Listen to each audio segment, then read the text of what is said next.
Masechet Ktuvot, résumé du Daf Pétet. Une femme qui a amené le guet pour prouver qu'elle mérite sa Ktuva, mais elle n'a pas le papier de sa Ktuva. Elle peut, avec son guet, encaisser sa Ktuva. Elle dit, par exemple, j'ai perdu ma Ktuva, ou comme va expliquer la Gemara, il s'agit d'un endroit, d'une ville, on n'a pas l'habitude d'écrire du tout de Ktuva. Si par contre elle amène sa Ktuva, elle n'a pas de guet avec elle, dans ce cas-là, elle prétend qu'elle a perdu le guet et lui dit non, tu ne l'as pas perdu, on l'a déchiré parce que je t'ai déjà payé la Ktuva quand tu as sorti ton guet. Eh bien, dans ce cas-là, elle a perdu elle peut pas prendre l'argent de sa Ktuva avec sa Ktuva uniquement sans guet.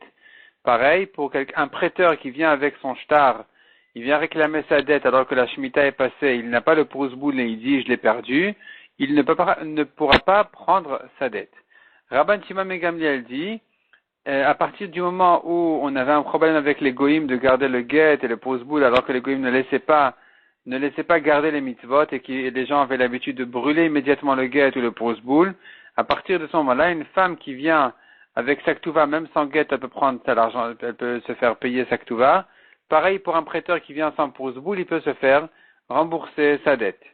La Gemara a un peu de mal à comprendre la Mishnah qui disait, une femme qui vient avec sa ktuva, avec son guet, elle se fait payer sa ktuva. Mais finalement, le mari devrait craindre que elle viendra un autre jour avec sa ktuva pour reprendre une deuxième fois l'argent de sa ktuva, ou bien après sa mort, elle va prendre une deuxième fois sa ktuva. Donc pourquoi il paye maintenant sa ktuva alors que finalement ça va l'obliger à garder le reçu, le chouvar? C'est une question à savoir. C'est pas évident de dire que celui qui a remboursé sa dette, on va l'obliger, on va lui donner un chouvar à garder parce que le prêteur ou celui qui vient réclamer, il a chez lui, il dit qu'il a perdu, mais peut-être qu'il a gardé quand même un shtar. Donc qu'est-ce qu'on fait dans ce cas-là? Donc en réalité ici on a un problème. Un prêteur qui vient réclamer sa dette. Et l'emprunteur dit, mais rends-moi mon shtar pour ne pas que tu viennes réclamer une deuxième fois. Il dit non, je l'ai perdu. Alors qu'est-ce qu'on fait ici? Est-ce que tu dis à l'emprunteur de rembourser et de garder le reçu? Ou il dit non, moi je ne t'ai pas gardé mes papiers, donc je risque de perdre mon reçu, c'est pas possible, donc je ne veux pas payer. Et de notre Mishnah, on aurait la preuve qu'on va l'obliger à payer, il sera obligé de garder le chouvar, le reçu, comme quoi il a déjà payé. La Gemara repousse en disant non, c'est pas de ça qu'il s'agit ici. Il s'agit d'une ville, d'un endroit où on n'a pas l'habitude d'écrire au mariage une ktuva.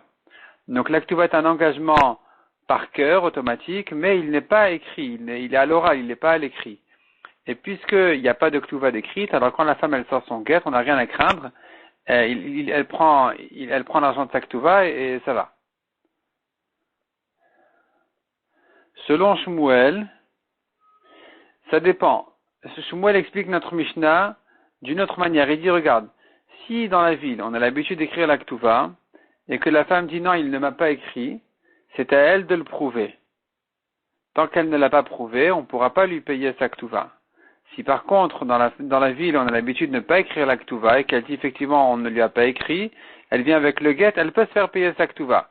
S'il lui dit mais je lui ai écrit une ktuva, on lui dira à toi de prouver que tu lui as écrit la ktuva. Tant que tu n'as pas de preuve, tu dois lui payer sa ktuva, et t'inquiète pas, elle va te donner un chouvar. Enfin, ça l'inquiète oui, mais en tout cas, il sera obligé de garder le chouvar parce que il ne veut pas aller contre le minag sans preuve. La Gemara dit Rav a une autre réponse sur la Mishnah encore. Finalement, Rav va changer d'avis. Et il vient donner une autre réponse sur la Mishnah. Il dit, écoute, c'est très simple. Une femme qui vient avec un guet, elle prend, sachant qu'en fait, l'engagement de l'Aktuva, il est partagé en deux. Il y a le minimum, la somme minimum qui est un mané ou deux, ça dépend si elle est vierge au mariage ou pas. Et ça, c'est la somme minimum. Et au-delà de ça, il y a toutes les promesses du mari, qui va lui ajouter tant et tant. Donc si maintenant, elle vient avec son guet réclamer l'argent de sa ktuva, on lui donnera la somme minimum. Si elle vient avec sa ktuva uniquement, on lui donnera que ce qu'il y a au-delà de la somme minimum. Et il n'y a plus rien à craindre parce que elle a reçu, avec le guet, elle a reçu la somme minimum. Demain, elle vient avec sa ktuva, elle prendra le reste. Et inversement. Donc il n'y a plus rien à craindre. La Gemara ramène quelques objections contre Rav. Finalement, la Gemara dit comme ça. Notre Mishnah parle d'un cas où la femme n'a pas de preuve qu'elle a été divorcée. puisqu'elle n'a pas de témoin qu'elle a été divorcée, on est obligé de croire le mari qui dit je l'ai divorcée mais j'ai déjà payé la ktuva.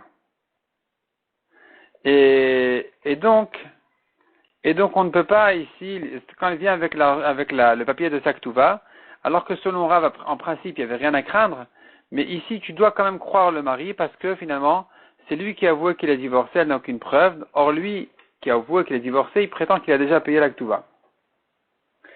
La Gemara dit, mais selon Rav qui dit qu'avec le guet elle prend la somme minimum et avec la ktuva elle prend le reste,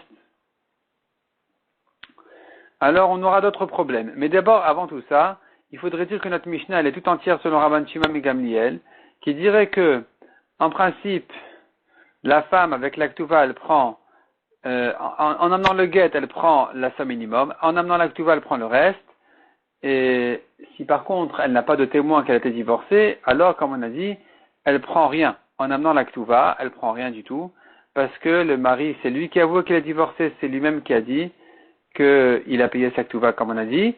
Simplement, à partir du moment où on a l'habitude de brûler le guet après le divorce, pour ne pas avoir de problème vis-à-vis des goïms, dans ce cas-là, même sans preuve de divorce, la femme peut prendre l'argent de sa ktuva. La Gemara dit maintenant, si tu dis d'après Rav, qu'une femme avec le guet prend la somme minimum, et avec la ktuva elle prend le reste, comment tu fais pour une veuve? Comment elle va prendre le reste de la ktuva? Donc elle amène sa ktuva, elle prend le reste, ça va. Mais là-bas, la somme minimum, comment elle va le prendre? Elle n'a pas de guet ici. Réponse, elle amène des témoins que son mari est mort. Demande à Gmara, mais tu devrais craindre que elle vient elle a reçu un guet, elle a été divorcée, et puis maintenant elle va amener, donc elle a reçu déjà la somme minimum de la ktuva. Ensuite son ex-mari, il est mort, elle amène des témoins qu'il est mort, en faisant semblant qu'elle était mariée jusqu'à sa mort, et elle va se refaire payer une deuxième fois la ktuva. Donc finalement, on a d'autres problèmes encore à part celui-là. La Gemara conclut que de toute façon, dans ces cas-là, il n'y a pas le choix. On écrit à la femme un chouvar, au mari un chouvar, comme quoi il a payé sa ktuva, et il est obligé de le garder pour ne pas avoir de problème ensuite.